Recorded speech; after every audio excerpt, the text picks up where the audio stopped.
इस तरह का ना तुमको एक चैप्टर का पूरा चेकलिस्ट बना लेना है। फेज 3 जो कि सबसे ज्यादा इंपॉर्टेंट फेज होने वाला है तुम्हारे प्रिपरेशन जर्नी में, यही डिसाइड करेगा कि तुम नीट क्रैक करने वाले हो कि नहीं। अगर 0 से स्टार्ट करके नेक्स्ट 1 ईयर में नीट 2026 क्रैक करना है या फिर 700 प्लस स्कोर करना है, तो इसके लिए तुमको एक प्रॉपर अप्रोच की जरूरत है, प्रॉपर माइंडसेट की जरूरत है, तभी सब कुछ सही से करोगे और नीट क्रैक कर पाओगे। तो कैसे करना है, क्या करना है, सब कुछ कवर करने वाला हूँ। चलो वीडियो को शुरू करते हैं। तो सबसे पहले तुमको ये करना है कि अगर तुमने नीट 2026 के लिए ड्रॉप लिया है तो तुमको पहले ये देखना है कि क्या तुमने पहले कुछ ना कुछ तो स्टडी किया होगा। अगर तुमने रिसेंटली क्लास 12 पास किया है या फिर तुमने पहले भी ड्रॉप ले रखा है तो कुछ ना कुछ तो सिलेबस का नॉलेज होगा। तो पहले सिलेबस एनालिसिस करो, देखो कि कितने चैप्टर्स तुम्हारे कंप्लीट है। जो चैप्टर्स तुम्हारे कंप्लीट है उसको एक बार रिवाइज कर लो। रिवीजन कर लोगे तो कुछ चैप्टर्स में श्योर हो जाओगे, तो तुम्हारा कॉन्फिडेंस बढ़ेगा। उसी के साथ अगर तुम नीट क्रैक करना चाहते हो तो रीजन क्या है। अगर रीजन क्लियर नहीं है तो माइंडसेट नहीं बनेगा। तो रीजन ना पहले क्लियर करो कि तुमको नीट क्रैक करना ही क्यों है, क्योंकि नीट के लिए बहुत कोई प्रिपरेशन करता है, लेकिन जिसके पास परफेक्ट रीजन होता है ना वही मेहनत करता है और नीट क्रैक कर पाता है। उसी के साथ तुम्हारा टारगेट मार्क्स क्या है, 700 प्लस है या फिर एम्स जाना है, जो भी है वो तुम यहाँ पे अपना लिख के अपने सामने पेस्ट कर लो और रेगुलर उसको देख के मोटिवेशन लेना है कि तुम्हारे पास 1 साल है, तुमको किसी भी हाल में करना है, तुमको अपना ड्रीम अचीव करना है। नेक्स्ट तुम्हारा प्रॉब्लम्स अभी क्या है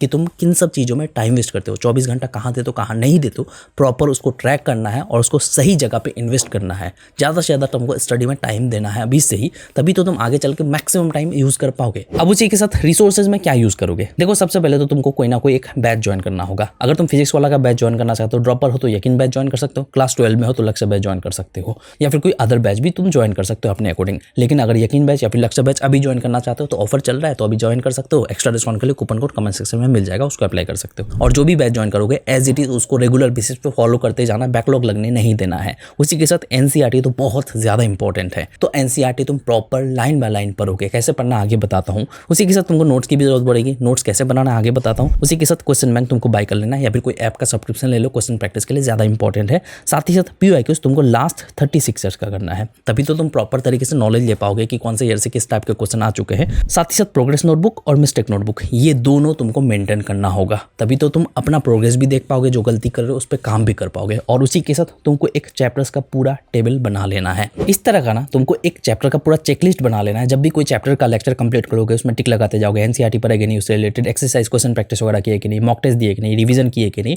उसी के साथ कोई अगर बैकलॉग है तो बैकलॉग भी लिख सकते हो। ये जो पूरा ट्रैकलिस्ट है ना मेरे टेलीग्राम चैनल पे पिन कमेंट में मिल जाएगा, उसको डाउनलोड करके प्रिंट कर सकते हो और इसको मेंटेन कर सकते हो पूरे साल भर में। तो अब मैं फेज वाइज बात करता हूँ। 4 फेजेस तुमको प्रॉपर तरीके से फॉलो करना है, तभी तुम नीट क्रैक कर पाओगे। फेज 1 में तुमको 1 मंथ ही देना है, जिसमें तुमको प्रॉपर स्टार्ट करना है, सब कुछ प्रॉपर डायरेक्शन में लाना है, ऑर्गेनाइज वे से प्रिपरेशन करना स्टार्ट करना है। प्रॉपर स्टार्ट कैसे करना है, क्या क्या चीज़ें जरूरी है, उसके लिए एक डेडिकेटेड वीडियो आ जाएगा, उसको देख लेना। तो अभी 1 महीने में फर्स्ट के तुम क्या करोगे, बेसिक्स क्लियर करोगे, बेसिक्स वाले चैप्टर्स लाइक फिजिक्स के बेसिक्स, मैथ एंड वेक्टर, उसी के साथ जो काइनेमेटिक्स पढ़ोगे। साथ ही साथ केमिस्ट्री में बेसिक्स वाले चैप्टर स्टार्ट कर सकते हो, ताकि आगे वाले चैप्टर्स तुमको अच्छे से समझ में आए। कॉन्सेप्ट अच्छे से क्लियर करना जरूरी है और उसी के साथ उससे रिलेटेड कुछ क्वेश्चन प्रैक्टिस करना है। अगर क्वेश्चन सॉल्व नहीं होता है कोई दिक्कत नहीं, यहाँ पे तुमको एक्सप्लेनेशन देख के अच्छे से समझना है कि किस तरह से सॉल्व हुआ है। डे बाय डे तुमको खुद को इंप्रूव करना है। फर्स्ट मंथ में तुमको प्रॉपर डायरेक्शन में आ जाना है और साथ ही साथ कंसिस्टेंसी मैनेज करना जरूरी है, फोकस बनाने की कोशिश करना है, स्टडी का हैबिट बनाना है। अगर ये स्टार्ट कर लिए अच्छे से तो तुम्हारा एंड परफेक्ट होगा। उसी के साथ एडिक्शन अगर डिस्ट्रैक्शन है उसको धीरे धीरे लिमिट में लाने की कोशिश करना है। अब उसी के साथ फेज 2 की अगर मैं बात करूं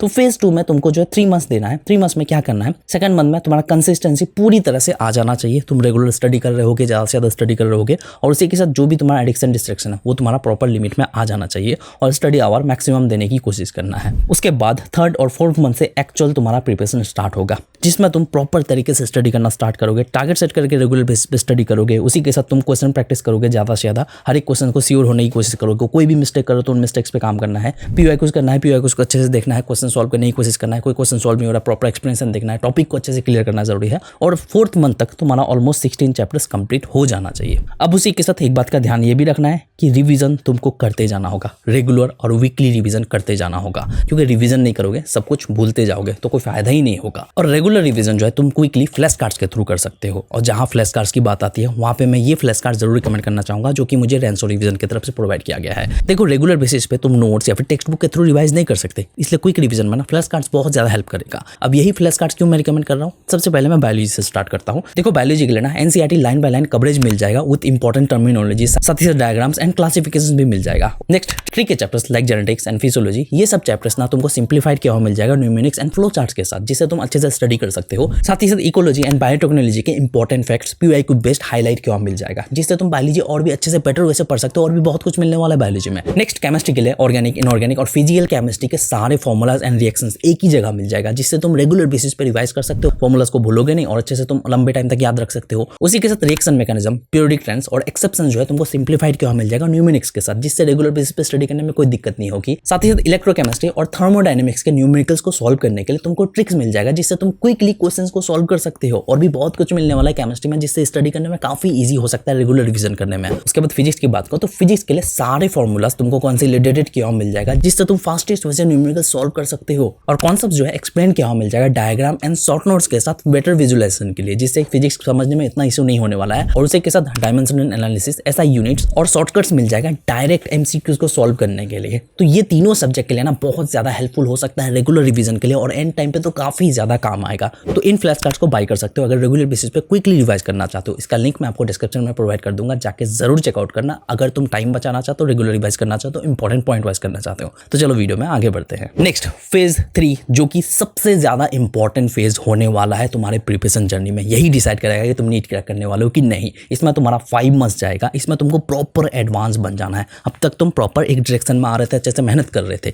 लेकिन फेज 3 में तुमको जो एडवांस बन जाना है, एक्यूरेसी पे ज्यादा फोकस करना है। क्वेश्चन अगर सॉल्व कर रहे हो, कुछ भी गलती हो रही तो उस गलती को दोबारा नहीं दोहराना है। उसी के साथ ज्यादा से ज्यादा टफ टाइप के चैप्टर्स यहीं तक तुम्हारा कंप्लीट हो जाना चाहिए। ज्यादा से ज्यादा टफ टाइप के क्वेश्चन प्रैक्टिस करोगे एडवांस लेवल के, साथ ही साथ स्टॉप वॉच रेडी करके स्टडी करने की कोशिश करोगे। कम टाइम में ज्यादा से स्टडी करोगे, कम टाइम में ज्यादा क्वेश्चन सॉल्व करने की कोशिश करोगे। टाइम का सही यूटिलाइज करना शुरू करना है। उसी के साथ रिवीजन तुमको टाइम टू टाइम करते जाना होगा और साथ ही साथ जो है तुमको टेस्ट भी देना होगा, जो कि पार्ट टेस्ट भी होगा, फुल टेस्ट भी होगा, बट टेस्ट अटेम्प्ट करना स्टार्ट कर दोगे। आफ्टर 6 मंथ से तुम पार्ट टेस्ट देना स्टार्ट करोगे, उसके बाद जो 8 to 9 मंथ्स बाद जो तुम फुल टेस्ट देना स्टार्ट करोगे, तभी तो तुम प्रॉपर एक डायरेक्शन में आओगे, नीट के लिए सियोर हो पाओगे। और उसी के साथ वीक पॉइंट्स जो भी है, उन सारे वीक पॉइंट्स पे बहुत ज्यादा काम करना होगा, क्योंकि इस टाइम पे तुम्हारा फ्रस्ट्रेशन भी होगा, दिमाग खराब भी होगा। दिसंबर तक सबके साथ ये सिचुएशन होता है, कम मार्क्स आएंगे तो टेंशन होगा, बट उस वक्त तुमको अपने वीक पॉइंट्स पे काम करके डे बाय डे इंप्रूव करना होगा। और साथ ही साथ सिलेबस तुम्हारा ऑलमोस्ट 90% कंप्लीट हो जाना चाहिए अब तक। उसके बाद अगर थोड़ा बहुत बाकी रहेगा तो जनवरी फरवरी में कंप्लीट कर सकते हो, बट दिसंबर तक तुम्हारा मेनली टारगेट रखना है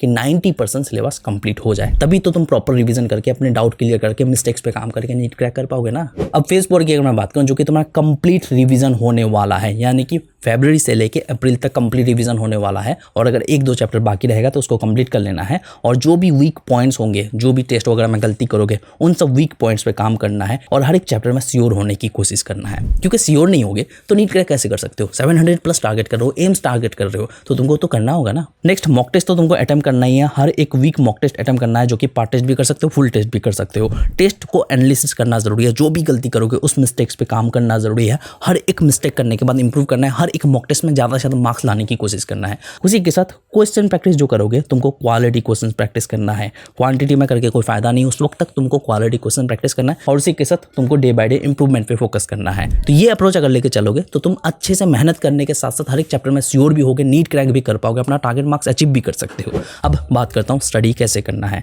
सबसे पहले जब भी लेक्चर दोगे, लेक्चर से तुम्हारा कॉन्सेप्ट प्रॉपर तरीके से क्लियर हो जाना चाहिए। लेक्चर देखने के दौरान अगर नोट्स बना पाओ तो नोट्स यहाँ पे तुमको पूरी तरह से नहीं बनाना है, बुलेट पॉइंट्स लिख लेना है। नोट्स आपको बाद में बनाना है, कब बनाना आगे बताता हूँ। लेक्चर देखने के बाद जो भी तुमने लेक्चर में समझा उसको 10 से 15 मिनट देके रिकॉल करना है अपने माइंड में कि क्या क्या पॉइंट तुमने समझा। मेन पॉइंट वाइज एक बार रिकॉल कर लेना है, रिवाइंड कर लेना है बेसिकली। फिर एनसीईआरटी पढ़ोगे, एनसीईआरटी पढ़ के तुम चैप्टर में श्योर होने की कोशिश करोगे। फिर एनसीईआरटी पढ़ते वक्त चाहो तो नोट्स बना सकते हो। अब अगर तुम एनसीईआरटी से रिलेटेड नोट्स नहीं बनाना चाहते हो तो जो बैच तुमने ज्वाइन किया उस बैच से तुमको नोट्स मिल जाएंगे, तो उन नोट्स को पढ़ के तुम अपने अकॉर्डिंग मॉडिफाई करके नोट्स बना सकते हो और उन्हीं नोट्स से तुम शॉर्ट नोट्स बना सकते हो या फिर फ्लैश कार्ड तो तुम्हारे पास होगा ही। उसी के साथ तुमको डीपीपीएस भी रेगुलर बेसिस पे करते जाना है। शुरू से ही कोई भी डीपीपीएस दिया जाएगा उसको अच्छे से करना है, क्वेश्चन प्रैक्टिस अच्छे से करना जरूरी है और साथ ही साथ पीवाईक्यूज भी करना है। पीवाईक्यू सॉल्व नहीं होता है तो उसका एक्सप्लेनेशन देख के समझना है और उसी टाइप के क्वेश्चंस को प्रैक्टिस करना है। और उसी के साथ तुमको सोने से पहले रिवाइज करके सोना है। अर्ली मॉर्निंग रिवीजन करना है, सोने से पहले रिवाइज करना है। रिवीजन करते जाओगे, कोई भी चीज भूलोगे नहीं, तुम आराम से नीट क्रैक कर सकते हो। तो बेसिकली ये एक अप्रोच होने वाला है अगर तुम नेक्स्ट 1 ईयर में नीट क्रैक करना चाहते हो, अगर तुम ड्रॉप लेके 700+ स्कोर करना चाहते हो। तो वीडियोस बहुत कुछ आने वाला है, तो चैनल को सब्सक्राइब करके रख सकते हो, अच्छे से मेहनत करना स्टार्ट करो और नीट क्रैक कर सकते हो। ठीक है, तो बस मुझे आपको यही बतानी थी। मिलते हैं नेक्स्ट वीडियो के साथ। Thank you.